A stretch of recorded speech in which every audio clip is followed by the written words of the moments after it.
Yeah, we're doing. Okay, I'm going to call the meeting to order. Westwood Media Center is videotaping us. There he is.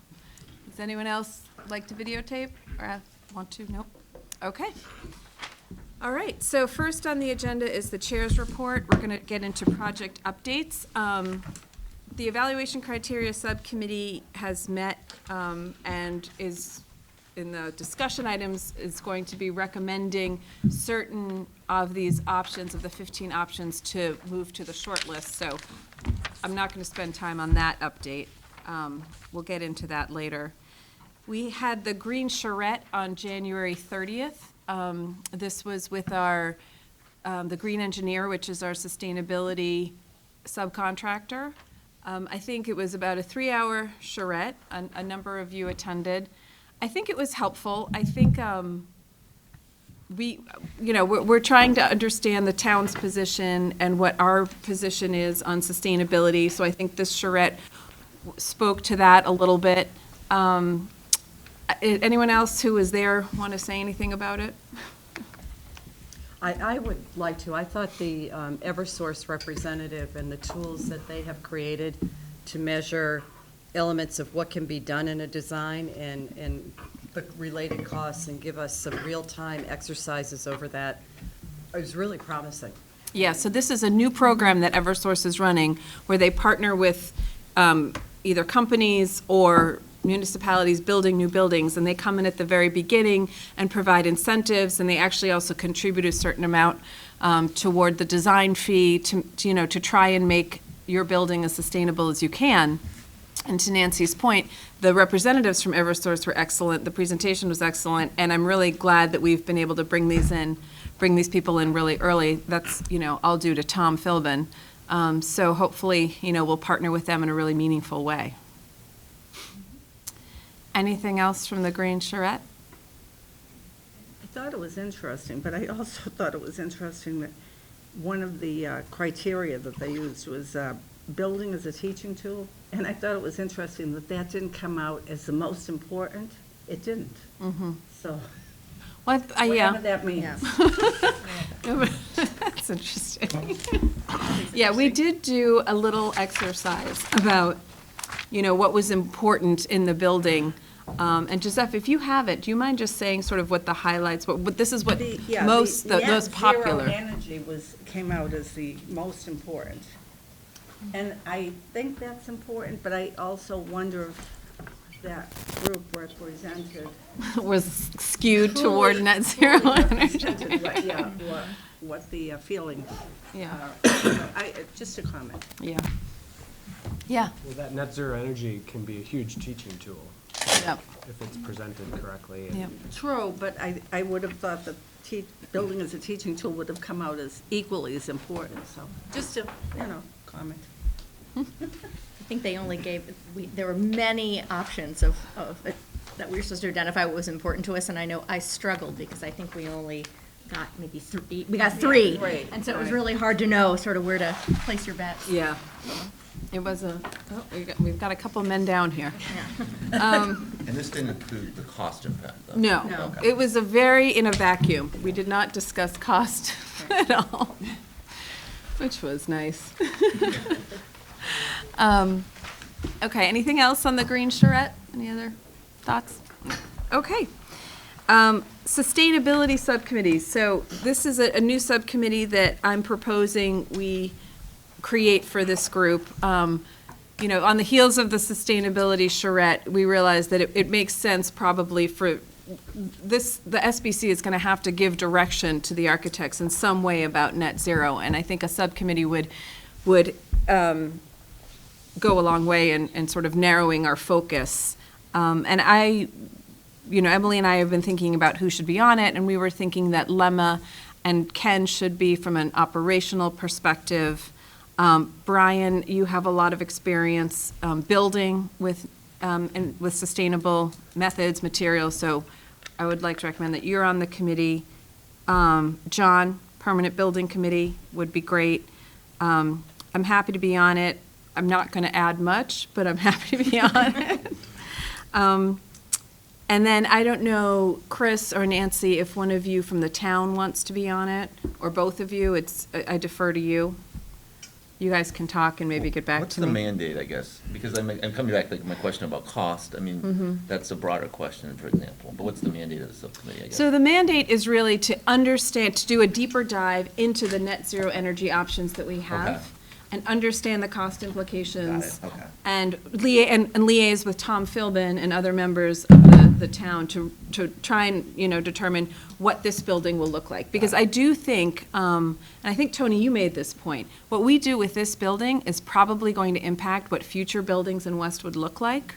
So I think it's a pretty important component of the project, and that's why I think a Yep. subcommittee would be Okay. helpful, if you want to be on it. Well, If you speak up, I'm happy to I'll put be you on on the it, I guess, committee. yeah, I'm From a happy to. cost Yes, perspective. yeah, I'll be on it. All right, yeah. he's the numbers guy on the committee.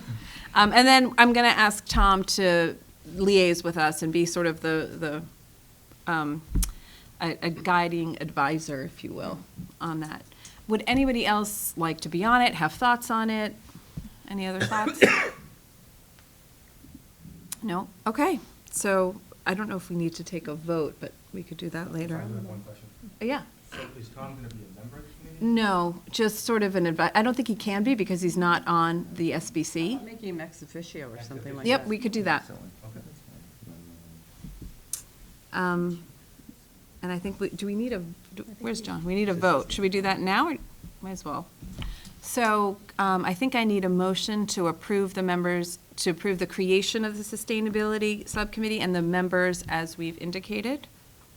I would just say if you can make us a representative from the town, either Chris or Yes. me, so you have we can Yep. talk about it. Yep.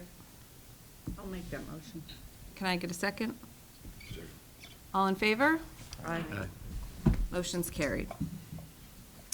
Okay, we are now jumping into evaluation of the project options. And this is the Evaluation Criteria Subcommittee's work presenting to you.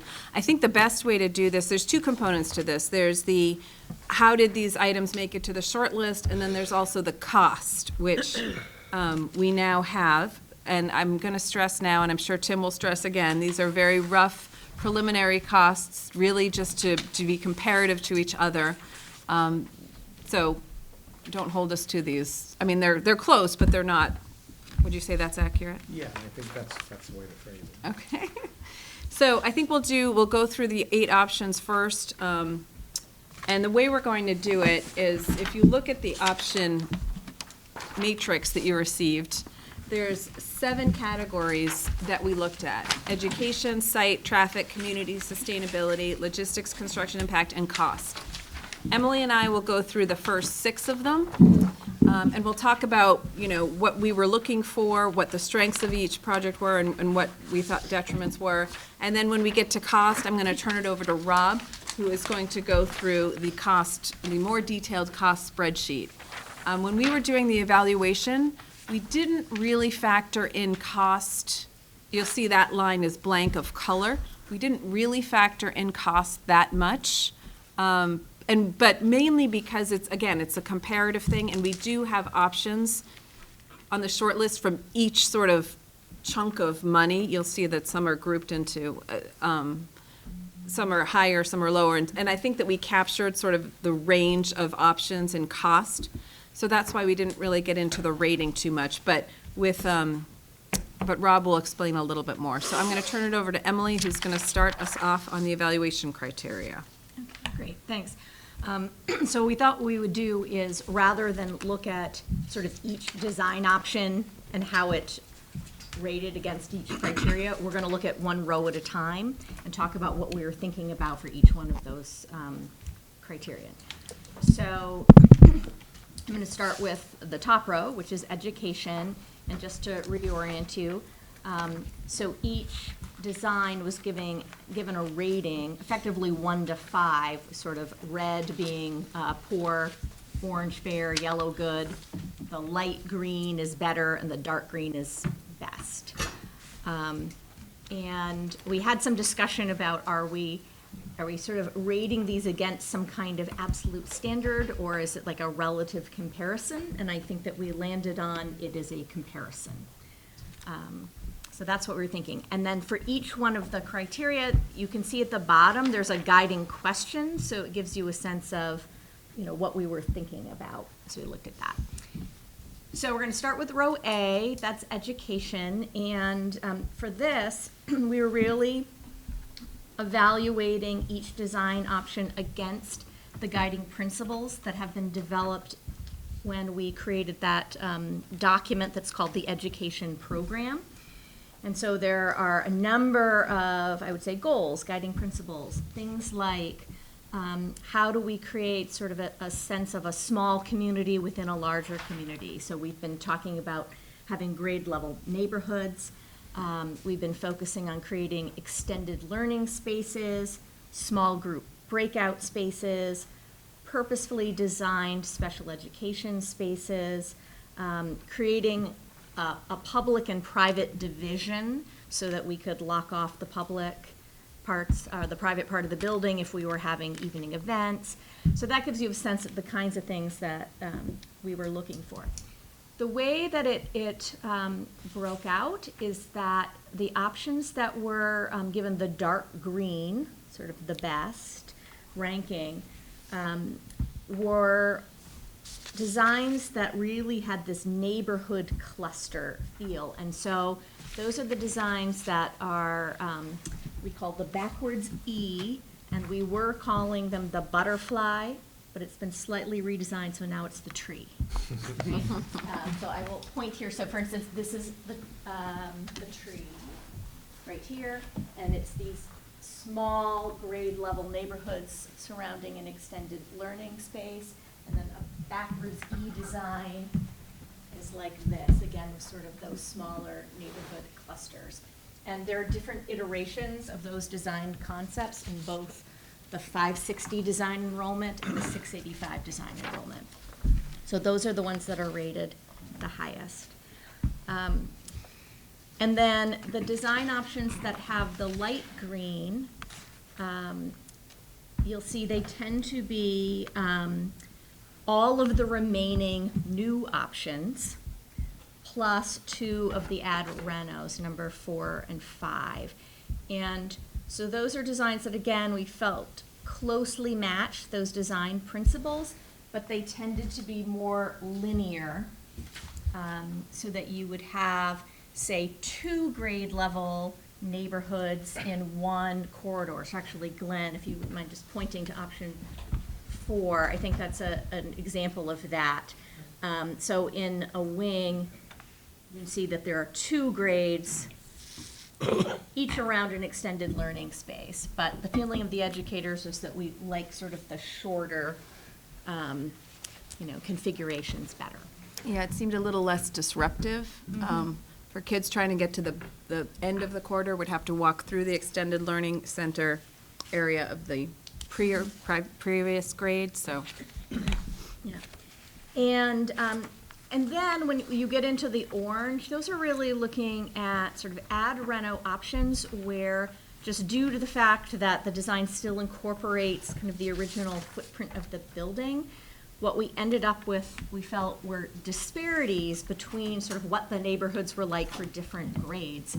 So some of them were designed around extended learning spaces, but for instance, if you're using, one of the original corridors at Hanlon, it's not really possible to get that kind of concept in. And so we felt that that wasn't optimal. And then, of course, just the code reno, or the code option for Hanlon is red because there's no opportunity there to really make changes in terms of the configuration, the size of the classrooms, et cetera, et cetera. Okay. So that's education. Should I pause and see if there are questions about that? No? Okay, great. All right. So then the next criterion is site. So just to clarify what we mean here, the guiding question is how well does the option maximize on-site parking, allow for efficient pickup, drop-off circulation, and provide access to parking for sports fields? So that's what we were looking at. The concerns that we were looking at here really were about having a sufficient bus lane, adequate room for parent pickup and drop-off with efficient circulation. We often found that we preferred options where the building was set back from the street further, so that, you know, the pickup and drop-off wasn't happening right up close to the street. We were looking at things like adjacencies between the gym and the fields, gym and parking. So we ended up giving sort of higher marks where we thought that the bus lane looked adequate for the number of buses that we're gonna need, and lower marks where there just didn't seem to be as much room. And so I'd say generally what we discovered is that the options that were new designs on the Hanlon site were the ones that got the highest rating. And I think, you know, just the site itself, the size of it, just provided more flexibility in terms of being able to create something that felt ideal. These are hung a little low, so it's hard to see. I'm gonna scroll down here for a second and show you what I mean. So, let me back it up here. So for example, this is an example of one that got sort of the best rating, because you can see we've got, is this one that got the best rating? Wait a second, I'm getting myself No, this confused. is No, the it is one. not. I'm gonna continue Go to, on. site, go to number 6. Number 6 or 7. 6, there we go. Yes, okay. Yes, here we go. So this is an example of something that got the best rating. You can see you've got sort of separate entrances and exits for the bus versus for the parent drop-off. And there's just adequate room for that kind of circulation on the site. Kids would get dropped off by parents close to an entrance, so we liked the adjacencies there. As compared to when we're looking at things If you go to number 13. often on the Sheehan site. 13. Thanks. Number 13. Yeah, they're gonna be best. Okay. Is that it? No. No.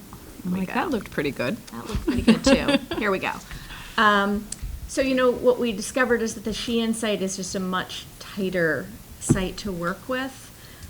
So you can see here that, you know, we're concerned that the bus queue just may not be large enough. And it's right next to the street. It just seems like kind of a very tight space for that. And similarly, if we look at where the parent drop-off is and the parking, if you drop off kids there, we're concerned about the distance then to get to the main entrance. It just didn't feel as efficient and convenient as some of the other options. So those were the kinds of things that we were looking at when we took a look at the site. I think Josepha has. Question? No, I'm just looking at the traffic route Mm-hmm. and how close that The prior one. is, yeah, The prior to one was. Laura Lane, Yeah, into those houses. right. Sorry, this is not efficient. I'm having to scroll here. So your concern was that the, I think you went too far. did I go too far? Back to 6. 6, thank you. Okay. Yeah, that's it. Yeah. Mm-hmm. So you're concerned about the proximity to Laura Lane? Mm-hmm. Yeah. That's probably something we can adjust, right? No, Yeah, this yeah. is very conceptual, Yeah. and so, you know, modifying the road to, you know, address that is very easy to do. Yeah. I think it was just a matter of trying to do more of a site fit. I think, and the idea is probably more that it's further set back, so you have all that room for the buses to queue up, as a, you know, but I think that if there's a concern that it's too close to Laura Lane, you can easily shift it. Drop it. Yeah. I think that should be something Yep, that we that's fine. consider. And we have to, you know, obviously, there's a whole permitting planning board type Mhm. review that's gonna get through all this. Yep. And as abutters, wouldn't they be apprised of? Yeah. Yes. of Oh, yeah, yeah, yeah. anything that happens. Yeah, and this is really, like we said, this is really an exercise of what doesn't work on this site as opposed to what does. So we could eliminate options and sort of take what was left and move those forward. Because we have, there's so many at this point, when we get into the next phase, we'll be able to spend more time focusing on the narrowed, the Right. reduced number of options. Okay. So any other thoughts on site? Yes. Rob, I think like fit is a good word to use, right? This is kind of what fits on each site. All of the traffic and everything will be informed by other studies and like you said, planning board review. Right. Some of the other things that we were looking at site too is we were thinking about playgrounds and sort of how much space is available on the site. Once you sort of fit everything else you want in there, where would the play areas be, the adjacencies to the building?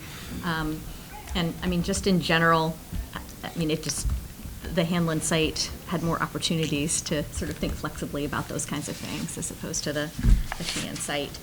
So I think that's reflected in the ratings. So then the next one is traffic, and the guiding question for traffic is, what is the impact of this project to the traffic in the neighborhood and the town? And of course, this is sort of a very preliminary look at this issue, right? We don't have sort of the detailed traffic study. So some of the things that we were thinking about is, we considered different consolidation options and then the size, the design enrollment of the consolidation, and thinking about broadly sort of how many students would then have to be moved from one side of town to another. So we were thinking about traffic in that sense. And then we were also thinking about some of the challenges related to traffic, particular to site.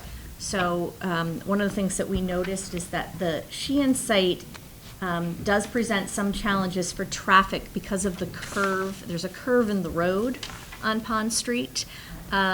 And so, we're very aware of when the designers were placing the bus queues, for instance, trying to make sure that the entrance and exit to the building wasn't too close to that curve, which we thought might present some safety concerns there. In some of the design options, there are entrances and exits both on High Street and Pond Street, Sheehan, so we were thinking about that. The other challenge, I would say, for Sheehan is that you see sometimes the entrance and exit ends up fairly close to the intersection of Pond and High Street. And those of us who drive that way know that already the traffic can really kind of back up at that intersection. You can see right here. And so I think Dora and Whittier, we're really trying to make sure that this wasn't so close to the intersection, but you can see it's a tight fit in there. So those are the kinds of things that we were considering. Is that a question, Emily? Yep. I was trying to distinguish between traffic and site. Yeah. I was trying to distinguish between these numbers, something's a 5 and a 4, and Yeah. so I just get curious, not that it really matters at this stage that much, but if you look under traffic for 6, 7, and 8, one's 6 is a 5 and the others are 4. I said, well, what?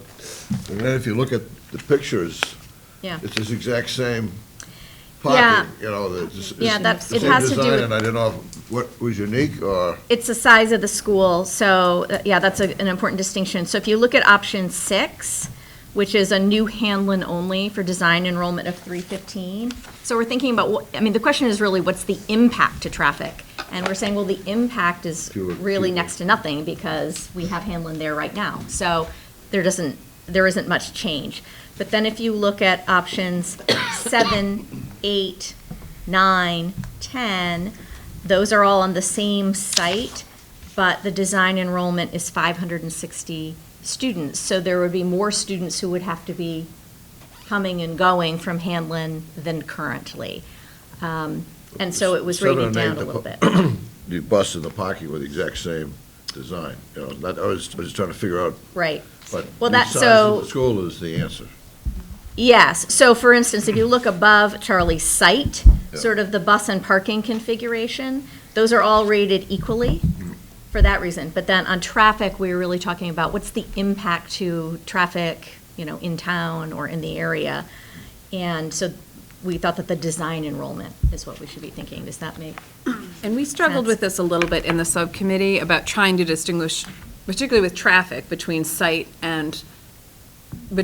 category B and C, site and traffic. And if you think about it, site is traffic that's on the site, right? The buses that go in, the parent to pick up, drop off. C, traffic, is all of the cars off of the site. So you'll see that the Sheehan is all red because that's a 685 population that you now are busing all over town.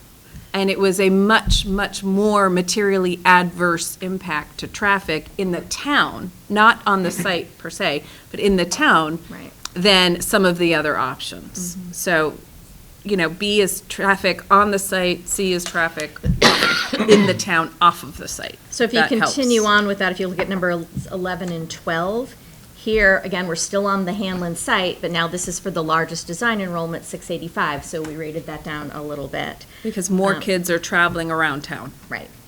The Sheehan, so all of the options at Sheehan are for the 685 design enrollment, so you have that factor, more kids getting moved across town.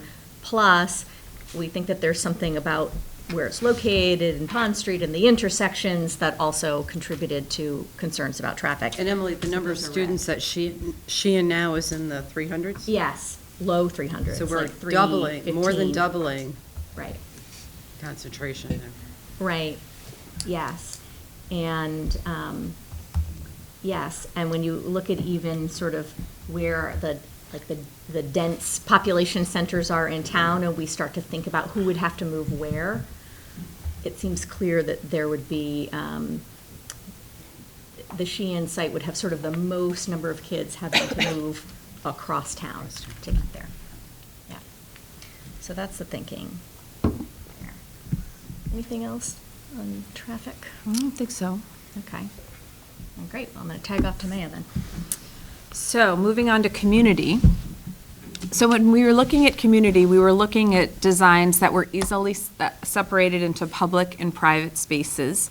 We looked at that a little bit in education as well, but it came up in community because, if we're looking at this as a community project and what the benefit to the community is, which is really the question, the ability of the community to easily access this building for, say, sports or voting or any kind of public process, and the ability of the school to sort of shut down the private areas easily is sort of a key component of that. And so if you notice that, a lot of the new builds at Hanlon, those got all 5s because the design of those is very easy to shut down. So for example, if you're looking at, this is the backwards E, you can just shut down all of the schools here, and you've got all the public areas on this side. And if you're looking at the tree, you can, is this the tree? Yes. Right?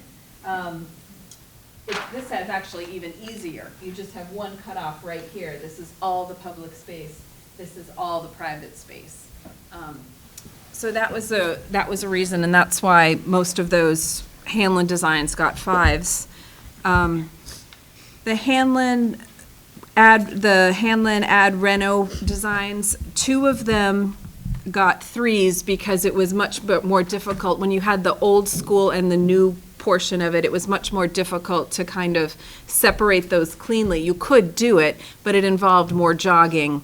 And then one of the designs was more easily, that number 4 was more easily, again, separated.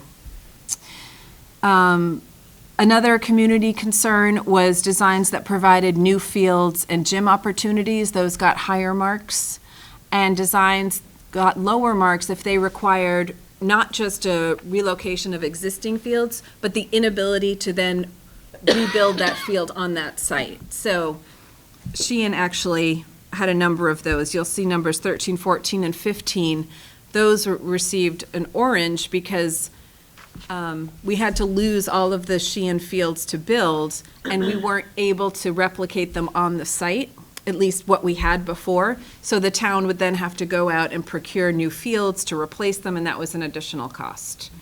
So that to us was a big detriment. And finally, I think that was it, actually. So that's really what we were looking at for community, just what was the benefit to the community, and would it cost the town anything to go forward with the design? So I'm just thinking, when we were talking about fields, we were really saying, is it possible to fit an 11v11 field, right, that also does?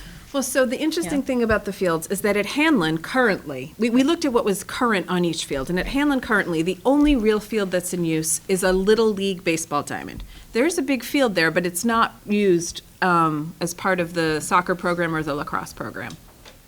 So at Hanlon, all you had to do was ensure you had room for a Little League diamond. And they're not shown on the plans, but you can see that there is room for a Little League diamond. In addition, we also had room for an 11v11 field.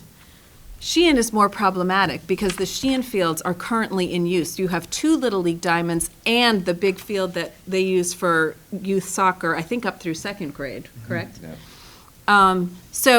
But yet that was the logical place for a new build for Sheehan.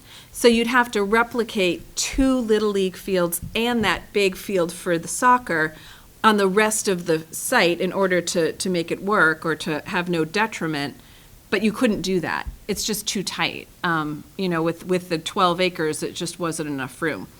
So in a way, Hanlon started with an advantage because there aren't as many fields in use at the site, and then had an advantage because you've got 40 acres to play with. So the things that are rated dark green at the Hanlon site, I think, not only was there not a loss of anything, but in fact, it's a gain, right? Right. So we would potentially gain an 11v11 field that does not currently exist in town. Exactly, and I should mention that we had conference calls with Westwood Little League, Westwood lacrosse, who else was on that call? Soccer. Westwood soccer, the high school athletic director, the Westwood rec department. Chris was on the call as well. So we had, we had that call to discuss the field need in the town. And then we had a separate call with Westwood basketball to discuss the gym need in the town, because we really wanted to understand what the needs are and how, if any, we could solve for them. So I feel that, we got a lot of information from those stakeholders, and that really kind of informed what we were trying to accomplish on these designs. And again, these are not fully vetted. This is we said to the architects, put an 11v11 field on there, and hopefully there'll be a diamond, and maybe we could even squeeze an area for a tennis court. So these are not fully vetted, we tried to get input from the stakeholders that we thought could assist in the design. And as we move forward in the process, we'll do a lot more with fields in the gym, I think. So. It's also worth having in here that some of the fields depend on the destruction of the old building. Right? Yes. And, just So there will timing be a is 3 temporary years. loss It's at just either site. 2 years, 3 years, it's just so people have an idea, isn't, the field's not gonna be there right away. but Yes, that's the timing correct. is. So how long they'll need to look at something else. Right. This is really, we're looking at the long-term benefit, because with construction, we will lose some fields. Temporary. For the Temporary. logistics, we also looked like temporary housing for the kids if we were gonna build in the same spot. Right, so so that's- So we that's, got more of a. you're jumping ahead, John. So anything else on community? No. All right, so next category was sustainability. This was a little bit straightforward because it's really the same across the board. Dark green was awarded to all of the new buildings because you can do whatever you want on those buildings in terms of sustainability. Light green was awarded to renovations with 685 kids because those buildings are bigger, they're gonna have more efficiencies. And yellow was awarded to renovations with 560 kids, again, less kids, smaller building, less efficiencies.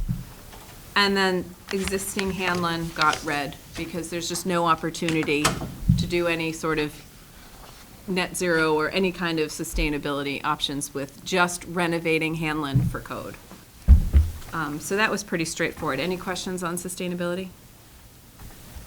No. And then finally, we get to John's point, which is logistics and construction impact. So you'll notice in this column, nothing got dark green because any amount of construction, even if it's minimal, will create an impact. So there's nothing that was the best. Renovations that were awarded lower marks were awarded those because they would require construction phasing. So these are the additions, really, that we're talking about, renovations. We would have kids in school with shared walls with construction, which is disruptive. Now, contractors do a very good job blocking off areas where, you know, they're working on this side, the kids would be on this side, but there's noise, there's trucks, there's beeping, it's just difficult. I know a lot of us have been in buildings where they're doing construction around you, and it's very difficult. So those were awarded lower marks. Where we had new buildings, where you could build the building while kids are staying in the existing building, and then when the new building is done, you move them all into the new building. Those designs were awarded higher marks, much less disruptive. They're still beeping, of course, but so be it. And then finally, the Sheehan site was awarded lower marks as well. Again, just the nature of the fact that you only have 12 acres. So you have less room for staging construction, you have less room for the construction vehicle access.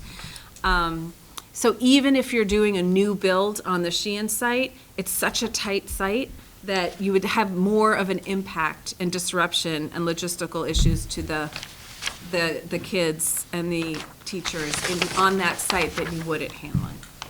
I would just add one thing to that, just going back to the fields thing, is that on the Sheehan site, you know, you're putting the building basically where those community fields are.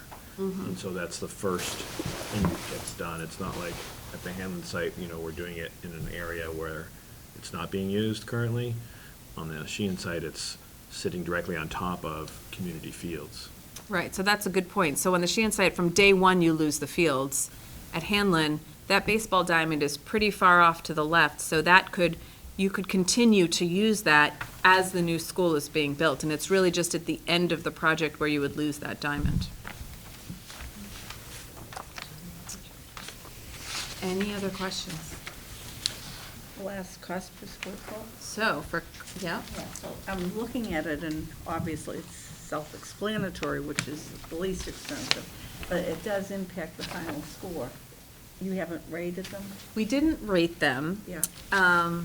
Because we feel that the options we're moving forward, we took one sort of from each cost bucket. So if you look, in numbers 1 and 2 are pretty high, right? 791. We're actually moving forward number 1 because we have to move it forward. That's an MSBA requirement. We have to do a renovation just with code at Hanlon.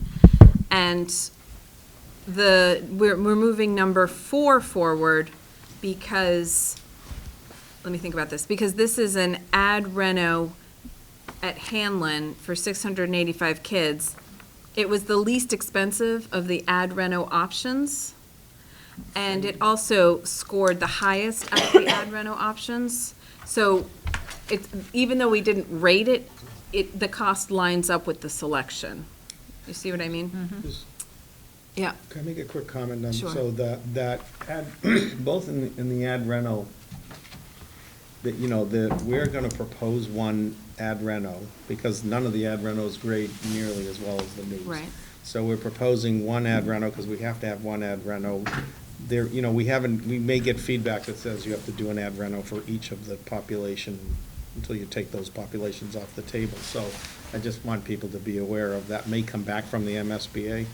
But based on our kickoff meeting and sort of what we're seeing on other projects, we're thinking that might be, you know, given the discrepancy between the ad, which is very common, the ad reno and the new, the costs often come out very close, because by the time you're done bringing them up to code and making them work with new educational programs that are not the same as they were years ago, it costs a lot to renovate those buildings, the existing parts. So I just want people to realize that, you know, we may end up having to do more on ad reno. There's a chance, but we'll wait for the MSBA to get back to us. Right, we're hoping not. Right. So we have to carry forward, we know, at least one ad reno. Right. Right. Okay, so so number 4 is the highest ranked ad reno. And the cheapest. And the cheapest. Right, so that lined up. Then in terms of the new builds at Hanlon, we're carrying forward 4 of them, and all of the costs are somewhat comparable. And we have the range, we're carrying some at the higher end, some at the lower end, so again, we didn't feel the need to really dive into cost at this point. And then on the Sheehan site, we're carrying the one forward that got the highest score, which, again, they're minimal difference in cost between those 3 Sheehan projects. So that's sort of why we didn't really factor cost in, because we feel that we're carrying forward everything that has, from those buckets. There's actually one change that's been made. So when the subcommittee met, we selected a short list, and we left open that it would either be number 11 or 12. So these are new 685 enrollments at Hanlon. And I was supposed to go back and ask the principals which of those 2 designs they prefer, and they actually prefer number 11 as So opposed 11 to 12. So it would be number 11, not number 12, that we would carry Yeah. forward. That's the, it's the tree right here. They were evaluating these 2 options, and their preference was number 11. Can you indicate why, how they landed on that? Yeah, they had all kinds of reasoning, but I think primarily they like sort of the tight configuration here. So here, I think of it as, you've got these grade level neighborhoods and like a main street, kind of. But they liked the idea of having everything sort of a little more tightly grouped, and then having sort of this clear public-private distinction this way instead of this way. And then the other thing that they talked about is the concept for the media center. So we've been talking a lot about having the library media center. We do want it to be a destination, a place that you go, but they like that this has sort of a destination on levels 1 and 2, and then also the possibility of almost like a little satellite for early childhood. I don't know if there's anything else, Sarah. Yeah, no, I think you captured it. Yeah, and the subcommittee didn't really have a strong preference between 11 or 12. So that's why we said, you know what, let's ask the educators which design they prefer. We're carrying both the tree and the E design in the 560 consolidation number forward. So this is just for the 685. So that's why we said it doesn't make sense to carry both of those forward as well. So because you can adapt the 560 to go up very easily. So that's why we asked the educators for their preference. So we're recommending that we move forward with their preference between 11 and 12. So before we get to sort of summarizing all of the options we're moving forward, I'm going to turn it over to Rob, who is going to talk in more detail about cost. Thank you. So you also have in front of you is 11 by 17 spreadsheet on the cost summary. So we go across the top in order. And so I'll just run through this fairly quickly with you. There's a lot of numbers here. But so at the top, we've got the square footage, the gross square footage of each of the options. Down below that indicates which square footage is renovation, which portion of that is new, and then a total construction cost. And then down below that is a cost per square foot. And then there's the soft costs, which includes, traffic studies, wetland studies, geotechnical testing, surveying, contingencies, architect and engineering fees, OPM fees. There's a larger number of items that fall into that soft cost category. And it's basic furnishings and technology, basically anything that's not hard built into the construction of the building. And then in the blue band are the total project costs. So you combine the construction cost with the soft costs, and that arrives to a project cost. And this is important because it can be confusing. Some people say, well, what's the cost of that project?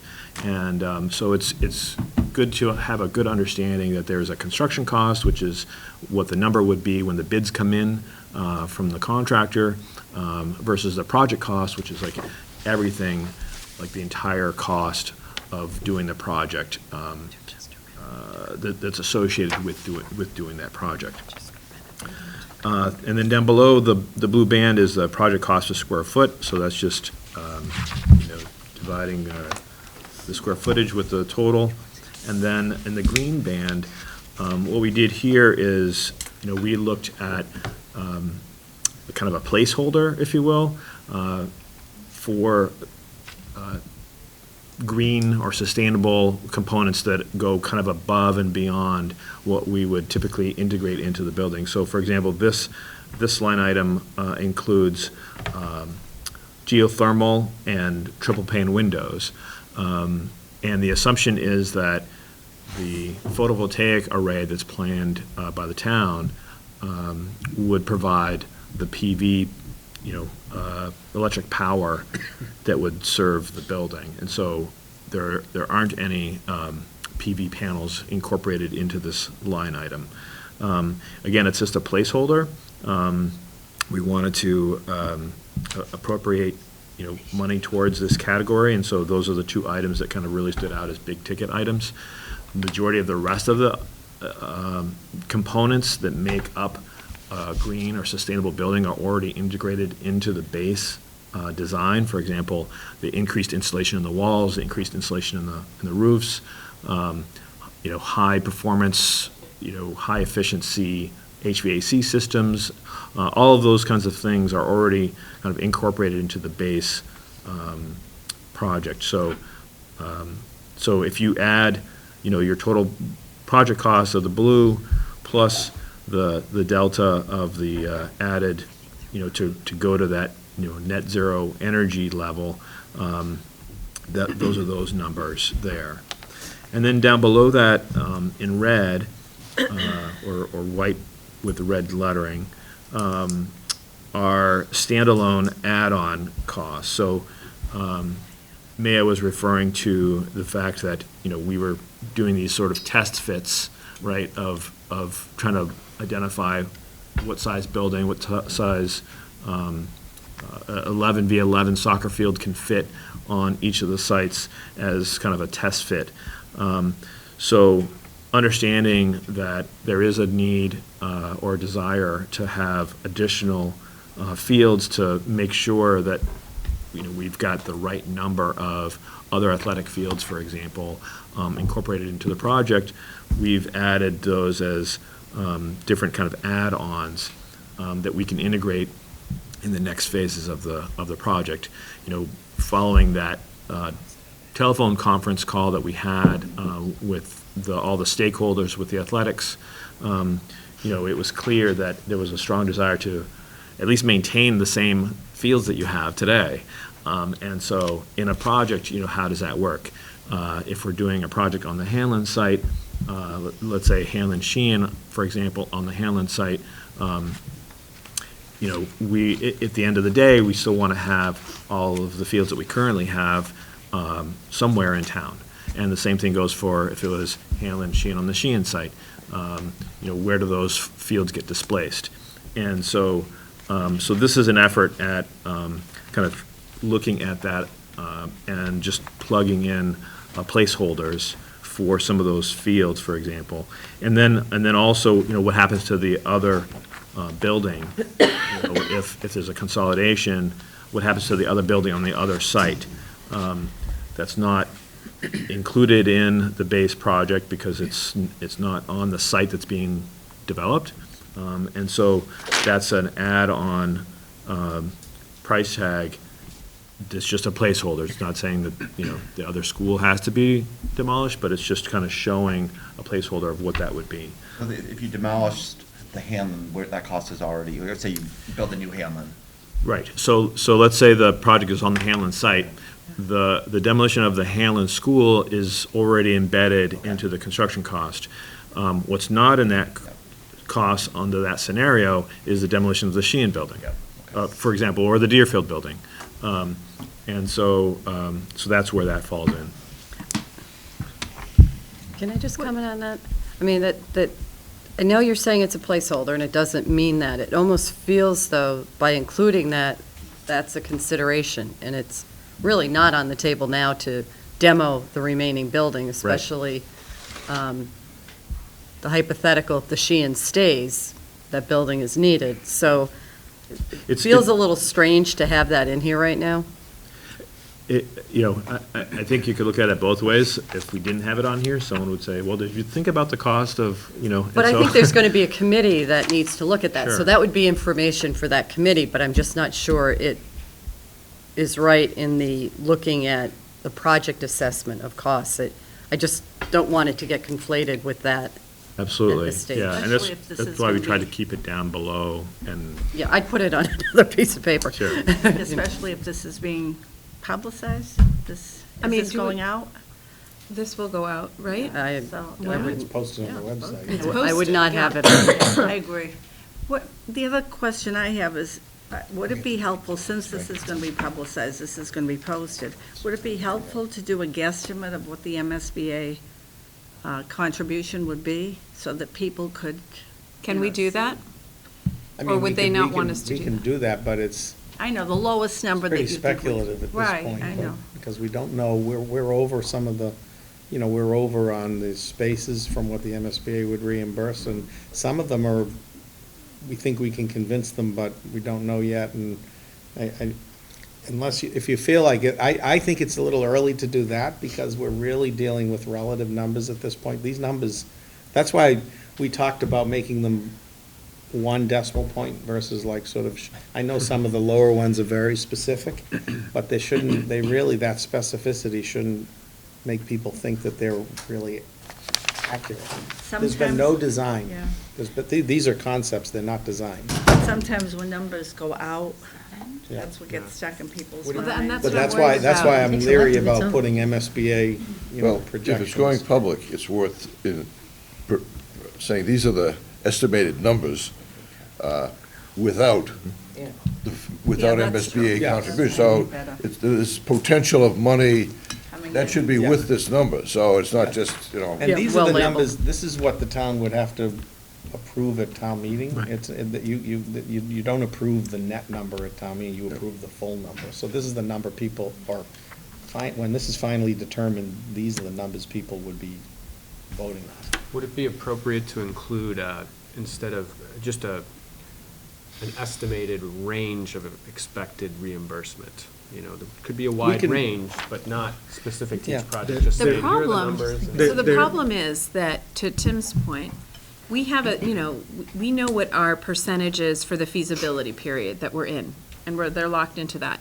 But that percentage, I think will carry forward into the reimbursement for the project, but as the MSBA told us, that number may change. Like, so right now, go ahead, Chin. No, and there are two major pieces. One is that number is modified every year Right. according to the state data.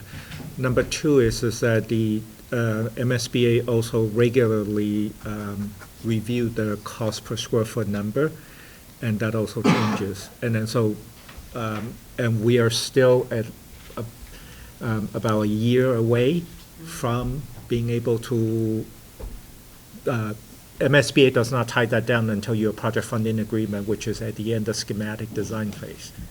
And until that negotiation, your final is not, the number is not finalized. Right. Just so I understand the process, we go to the town meeting, we go with a number, but we will not know at that time what the contribution will be. No, we will. By You will? town We will. meeting, So we'll be able to tell the town meeting, Yes. if you approve this, this is Yeah. the stage, okay? You'll know your tax share, you know your average tax The impact. town you'll meeting know- vote will be only on the town's portion. No, the But we town will meeting, know that's at the that point, though. time. The town meeting vote is on the full value of the project.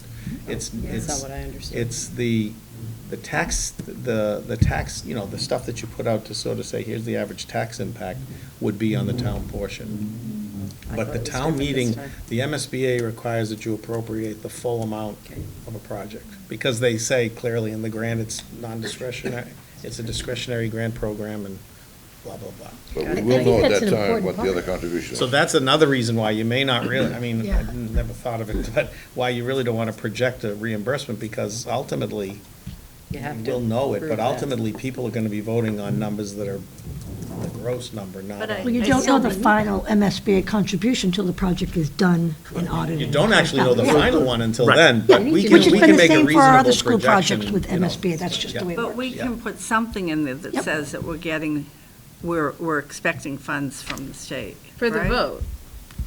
You mean No, I at the mean, town I meeting? think something here, I agree with Charlie, I think it has to be here, somewhere that we're gonna get some kind of reimbursement, or we're expecting some kind of reimbursement. I think when these Generally to numbers- remind people. Yeah, Yeah. right, Just not dollars associated with it. but No percentages. dollars, not even a Because it's way too percentage, early, right. yeah. We could just make a note at the bottom. Right, Big one. yeah, We're eligible to receive Right. state funding. yes, Yeah. from the MSBA, yeah. I mean, we'll know, we can say an asterisk that these are not including MSBA reimbursement. But I think from, just again, to go back to Maya's initial, these are not, we don't generally like to be talking about numbers at this stage because they're going to change. We know that one way or the other, and you know, the more you talk about it, the more it becomes like you've got to, it lends just much more credibility to them. At this stage, we haven't done any design. We don't know what, we don't know, particularly around like site issues. I mean, the building's fairly predictable at this stage, although escalation isn't, but most of the building type stuff is. But, you know, the sites can vary pretty significantly, and, What was the question? Because the numbers Paper look almost money. the same for the soft cost between the Hanlon and the Sheehan. I don't, is that, I mean, when would we know? Because I mean, obviously, like the Hanlon, you have to clear, you know, and do stuff, and there's probably different issues at Sheehan. Are there site costs that are going to be different, but you don't know yet? Yeah, the site costs will definitely be different, and sometimes you'll find that there's, they might go up in one category and down in another.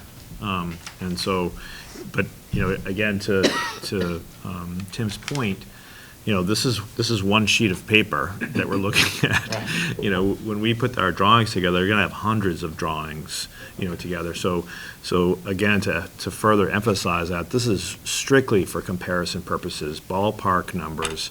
You know, do not get locked into these numbers, because this is just for the sake of trying to get a ballpark idea of comparing one option versus another. the site costs, for instance, in this estimate are, I believe, it's not typically the estimator does it, are based on a percentage of what, you know, historically what they've seen on projects. They're not even based at this point on a takeoff, as far as I know. He just did a percentage. And then he adjusted it based on what he thought about Hanlon versus Sheehan, but I don't think, you know, there's been no real takeoff, because, again, you know, the more you do with with imperfect information, the more people think it's reliable, and at this stage, it's not. I think the more of a takeaway is that if you look at all the yellow, that number is almost, it's basically the same in terms of the 685. They're effectively hover around 92, with the 90, 92. Well, you're in the green row, right? We're looking at Right. blue at this point. Yeah. And the blue is similar in terms of that these four numbers are effectively the same. So if we're just thinking comparatively, then what we're noticing is that, and this makes sense, right? The bigger design enrollments, the bigger building costs Yeah. more than the smaller one. And again, just thinking in terms of comparison, the part that sort of struck me when I first looked at it was that the ballpark cost of an ad reno tends to be about the same as a new building. And, I mean, is that like a That's fair typical. conclusion at Yeah. this point? Yes, yeah, and that's pretty normal. A case, yeah, and there's a couple oddball, which is that it is actually higher in this case compared to new. Compared to new. So that's slightly, and then, but whereas in Hanlon, that is it's a little lower, but not enough for the purpose of this discussion. Based on your previous experience, having done this many times before, from this rough first draft, how far off of that is usually the bottom line? 10% more than this? Is it right on it? Usually Sometimes it's pretty- less, or does it's it pretty vary? close. I mean, I would say, given how many schools we've all done collectively, it's pretty, it'll become pretty close, and, you know, we would, to be honest, we'll, once it's set, I mean, that's kind of what we'll work toward. With caveat that you don't get into like things like a tray wall that caused the steel to go out. So there's some caveat in there. Yeah. Or we get a recession. There you go. Glass half We full. have. No, we get the money and then the recession. All right, that's That happens for the library. money, then recession. I just saw a story Almost half the about, I cost. mean, on that, you know, consumer price inflation, which is what, 2% now? Yeah. You know, construction inflation is more like 5, but in the flip side, when you have a recession, it goes the exact same opposite way. You know, prices stay pretty neutral, consumer, but construction can drop Yeah. 5-10%. So at the feasibility stage of the project and planning this whole thing, it's often in the future, but is there an expected reimbursement range you're thinking of for, because that's, when people start seeing these numbers in the public, they're gonna wanna know, is this 10% reimbursement, so do we have any idea? I would say, and this is going out on a limb here, I would say between 15 to 20%. Do you think that's fair, Tim? What's the base reimbursement? I forget. 34. Yeah. So because there's a lot Generally of, between non-reimbursable. and the then cap. and then some of the caps and all that, and then, you know, some of the incentives we'll get. We usually see it between 10 to 15% below the base. Right, so I would say 15 to 20% net reimbursement Total cost or construction cost? Total cost. of the total cost As compared to the 59 cents on the dollar that we got for the high school. for the high school. That was well done. Right. Very good, Jessica. In retrospect. Right. Different program. Mayor, one of the things that I think, I mean, this is great, and I think one of the things we might think about doing is kind of putting, once we put these things out in public, it's, you know, the conversation we're having here is important, but we're looking at the numbers and we're doing this on a regular basis. But somebody that's trying to get the information from the website, even the people that are really plugged in are not looking at this at the level that we are, so they're not getting the understanding. But maybe kind of some overall lessons on this, and one of them would be that, just a couple things, Emily, I'm trying to think of what you just said of, hey, these are some of the overall lessons that you learn. Once you go through here is, you know, new buildings can be less than old ones, or you spend as much. A couple kind of overall encompassing ideas that help you understand this information. Because I think if people that aren't sitting here and aren't looking at this, they're going to look in the numbers, they're going to look in these detailed numbers that think, oh, well, that's, you know, $735. That's a guess upon a guess at this point. And if you're not used to doing that, people get plugged in on numbers that it's way too early to get plugged in on. So kind of some of those overall assumptions that you should understand as you get to the end of this, rather than nitpicking the number. You know what Yes. I mean? And like, because you know, you've been there. Yeah, I think it's an excellent point. I mean, we will clearly do that at the community forum. I'm just Definitely, yes. wondering, how else can we communicate that? Yeah. You know, Let's I think mean- about how we do that, because I think as you come up with a couple overall ideas about how to do this, you know, here's a lesson. Sometimes renos cost as much or more than new. Just some basic stuff. We could and put that we continue to box communicate at the that. bottom that points out some of those things, so that when this does get posted, it has a box that has sort Yeah. of I think that would be helpful to conclusions people. and notes. And we were just talking, because I was looking at the ad reno versus the new building in the same category.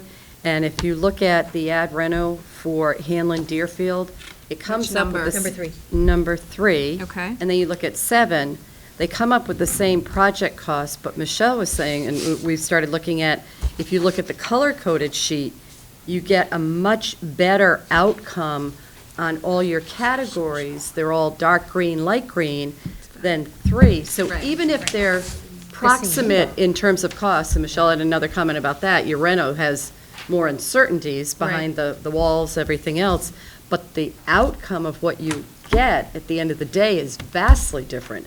So that kind of observation, if something's saved, you could have a summary sheet of examples of things that you could take away. That would be one of them. And I think that point speaks very well to the next phase when we try and find the final project. Yes. Right? Because that's exactly what we're gonna be looking for. That would be an example Right. of how we're evaluating. Right. I think as part of this, getting the initial information out to the public, it would be helpful for our residents to know some costs for other schools that have been recently done in other communities. Yeah. Because we haven't done a school in so long in Westwood.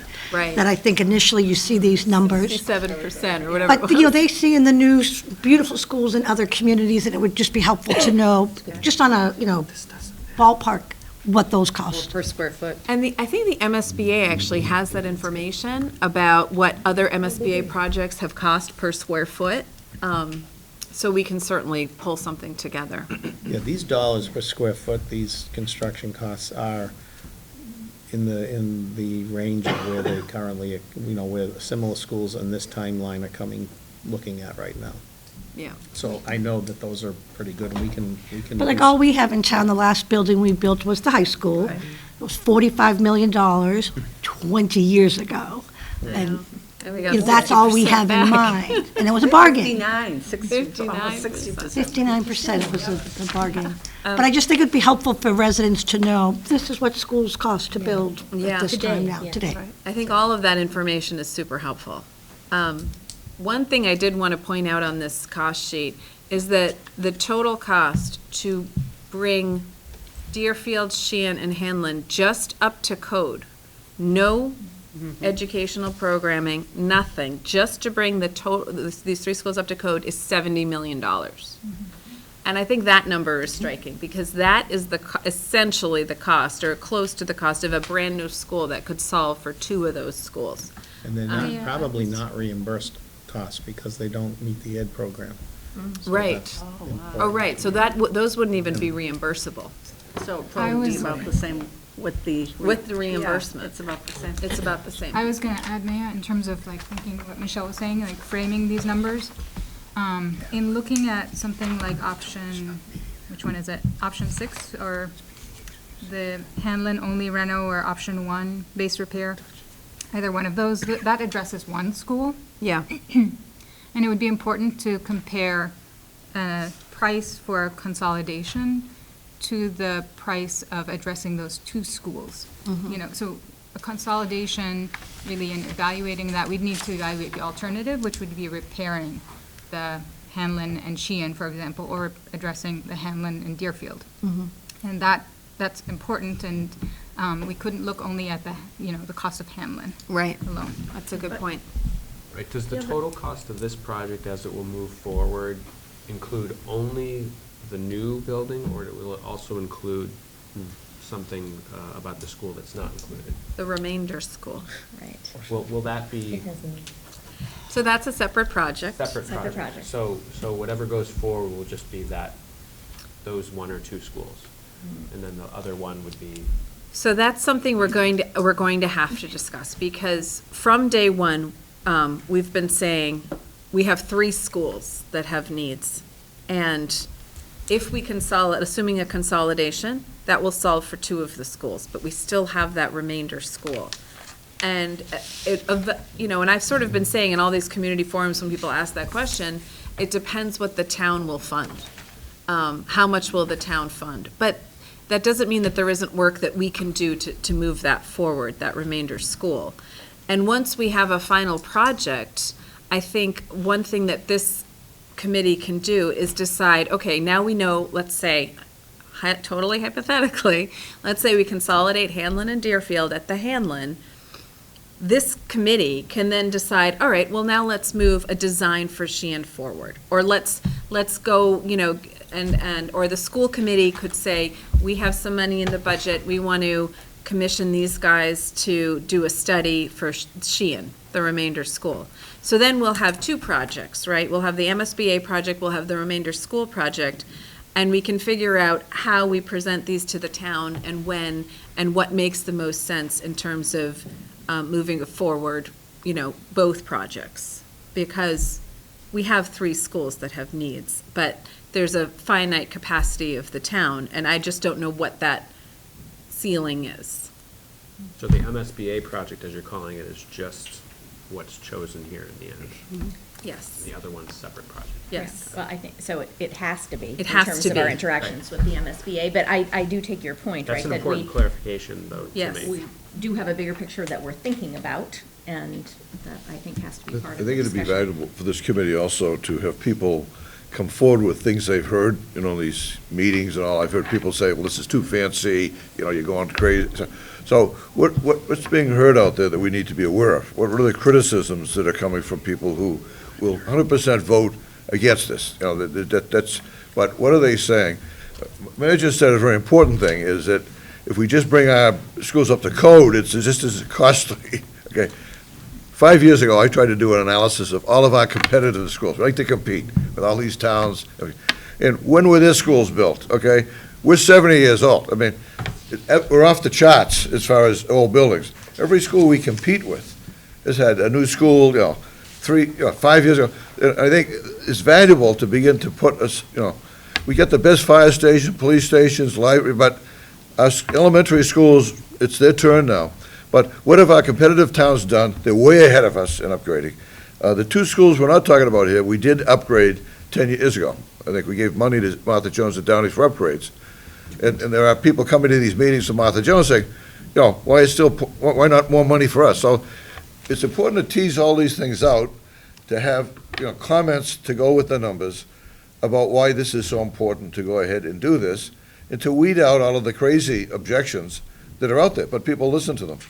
And we need to, be aware of them and be able to, all of us, if we're asking questions or whatever at these public meetings, to be able to respond. But if we're hearing it from the first time and don't have any response, you're not being that helpful. But I mean, I think the most powerful thing is what she just said, to just upgrade code is just as expensive. And we have numbers for that. And there's many other statements that need to go along with that too. Because ultimately the town meeting is a political fight. Right, and another one is how you said that the cost per square foot is in line with current school buildings and things that Westwood would want, the standards we would want. Right. And, to Charlie's point, what I hear frequently is that we should build the largest school because we'll get more money from the MSBA. And I'm looking at options 10 and 11, and the difference in cost is, it's not that much. So the reimbursement Considering- amount won't be that much. Right, and if you difference. look at, if you look at the color-coded chart, you see how much better the smaller school is in terms of overall, the overall criteria that you're. Right. I guess I agree with that assessment, and I think that, right now, I think you all need to give us some guidance here. We're really thinking, it's not that we're trying to necessarily identify the best options here. We're trying to go through a whittling down process where we say, which are this is the feasibility study, right? Which are the ones that we're thinking are maybe not so feasible Right. at this stage. Exactly. And kind of clearing the decks a little bit, having some things fall off, because it's in the next phase that we'll really start to take the deep dive into what would be the impact of each of these Exactly. options. Yep. And then when you get down to the next phase, that there are other issues such as when you're thinking about the what else conversation, and then there's also the question of what does that mean educationally in terms of townwide, and then there's also the redistricting conversation. Right. I mean, this also includes, I think, everything, like the bigger size gym, it includes 5 classrooms, not 4, which, those could, in the context of the other, if we do another project, those are considerations we want to take. Of course, the net zero, you start to become $5 million, $6 million things you can talk about, which we Right. might want to talk about. And if we're thinking about another project, another option is the school committee or the district might decide to apply to the MSBA for that project. Right. And now, I know the chances of us getting accepted when we haven't broken ground on the first project aren't very high, but I don't know, it might be worth throwing in a statement of interest to the MSBA just to see what happens. When So, they come out and see a school that's 70 years old, yeah, that although I time- don't think there's a lot of communities that have 70-year-old schools. But what are the, what's the background on that, Tim? For what? For what? Can you? Going in again. Going in again immediately, I mean. Well, they typically don't want you to go in where you have one program, when you have one school in the program already. But do you know of any But- schools that have gone in and have been But I know this, successful? well, Boston has had multiple schools in the program. I We're just not don't, I Boston. think you'd That's have to. Boston. I don't know exactly if there, I don't know, do you guys know if there's a hard and fast rule around that? I know that typically they don't allow you, they look askance at adding you into a program when you're already in the program. But, there might be, we can find out more about that. We can also have a conversation with them about it. Oh, Right? I mean- The last year's numbers was something like 61 or 62 SOI, and I think there's like 12 or 13 that got moved forward. So it's a We should slim be chance. So that's, and then the year before that was 12 out of 71. So that's the kind of numbers that you're, in terms of SOI and got accepted. And then you would then add, Emily, when was the SOI submitted for this one? We submitted it in 2017, spring of 17? 2017. Okay. Yeah, and that year, so we're one of 18 that got in that year, and I believe there were 81 or 82 SOIs. And then but that would also add something like a 3 or 4 years on top of, so we will have to add 3 or 4 years of escalation to whatever. The cost. The You cost, mean, when you say right. escalation, you're talking about cost. The actual, whatever the building, and then that's at around, at the moment, 4% a year. And I feel the need to put out there that we also have an imminent need with our main fire station. So as you talk about all this, I just have to have people know that we have a municipal project that has been put on hold and we're repairing, but that's another thing that's out there. So when all the timing gets complicated a little bit further. One thing before, Brian mentioned, and I think it's just, because it will come up, especially with towns that have had programs that they remember from the old MSBA. The old MSBA program, which had a much better, richer reimbursement rate, is totally different than this current one. But one of the benefits of the current one that the old one didn't have is you had to borrow all the money, and then they reimbursed you over time in the old program, after the project was done. So you had all that money, finance costs that you had to pay. In this program, you only borrow your projected share. You may have to adjust it a little bit. That's why we work with Pam, for instance, on timing of financing. But that's an important thing, because I think by the time you're done figuring the finance, people don't think of that, but the financing cost probably Yeah. but that's impacted that reimbursement quite a bit. So I'm conscious of time. I just want to keep moving us forward. So at this point, the subcommittee is recommending that we move forward on this list. If you're looking at this list, options 1, which is the renovation of Hanlon. Option 4, which is an ad reno of the Hanlon Sheehan consolidation at the Hanlon site. Option 6, which is a new Hanlon only. Option 7, which is a new Hanlon Deerfield at 560, which is the tree configuration.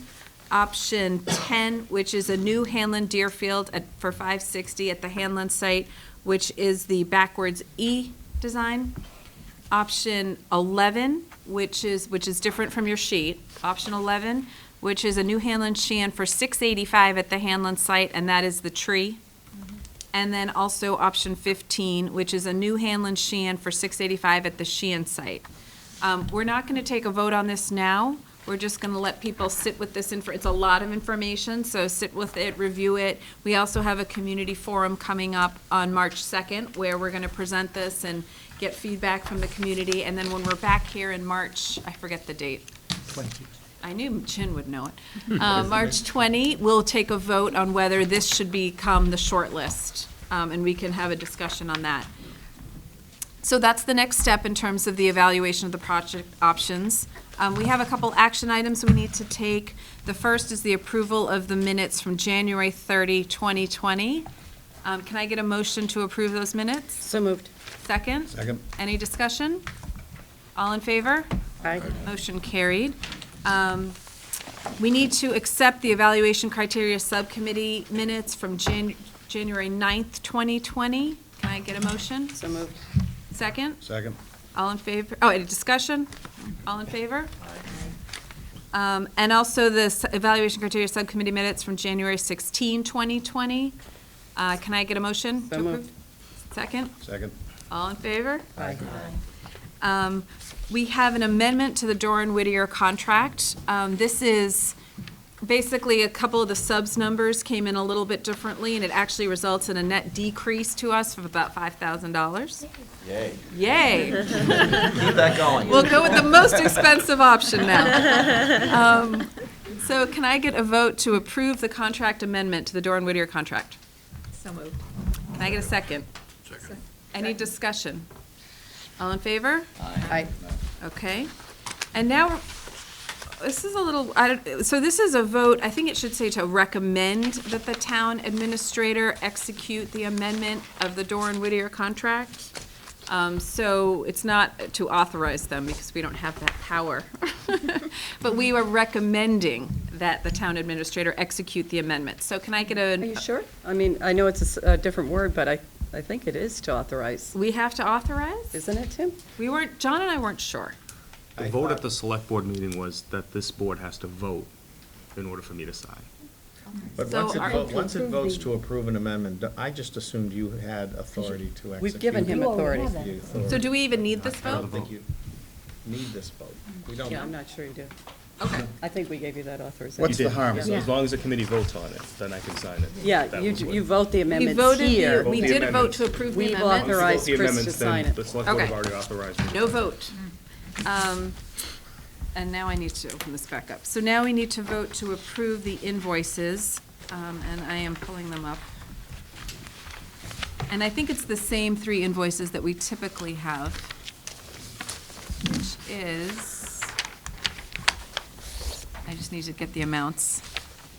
Okay, so we have an invoice from Compass for $18,670, an invoice from Doran Whittier for $72,888.75, and an invoice from Westwood Media Center for $500 for a total amount of $92,058.75.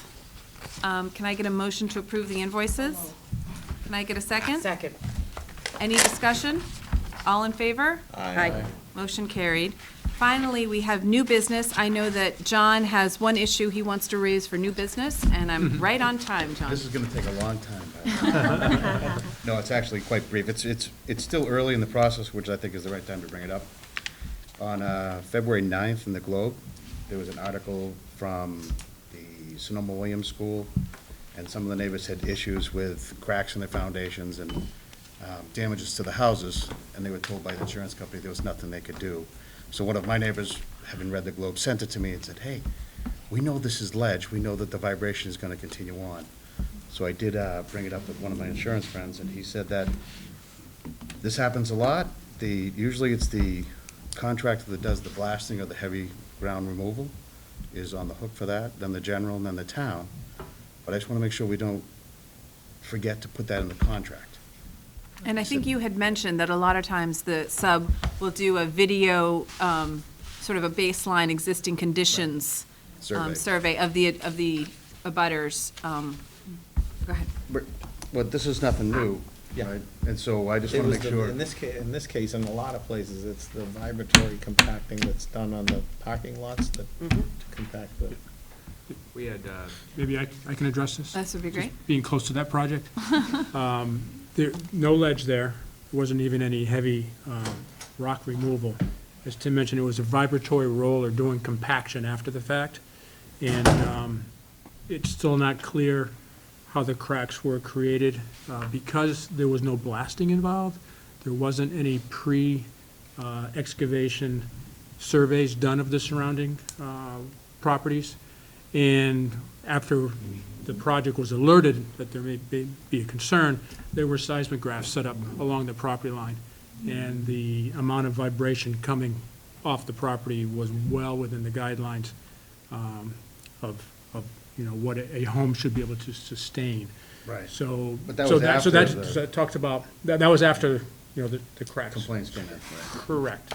So, but your point about blasting and ledge, absolutely, that would be taken into consideration with the I want to make sure that specifications. this board is aware of that and that we as a town make sure our neighbors are Yeah, squared away. and we would, I think we should include pre-construction surveys anyway, Sure. because we get this a lot, even with. Even suggested a bond, because you know how they fall under Yeah. sometimes. Yeah, I mean, I think that's a good point, and so what you're suggesting is even if we don't have ledge, and Yes. because of like, some of the concepts, for example, might have a roadway that could be near other residences, that it makes sense to do this sort of seismic, analysis. The neighborhood next door Sure. literally got blasted out. It's, the Next door neighborhood that I for live Sunita in, Williams. the next street down in Westwood is Cedar Hill, and that got blasted out for years to dig out for all the foundations. They broke up all the ledge, put it right in the backyards, and then covered it with dirt. So There's history out there. if it's not right there, it's right next door. Sure. Which vibration continues. So regardless, even if there's no blasting, can we still do a pre-existing Absolutely. condition survey? Yeah. Yep. Okay.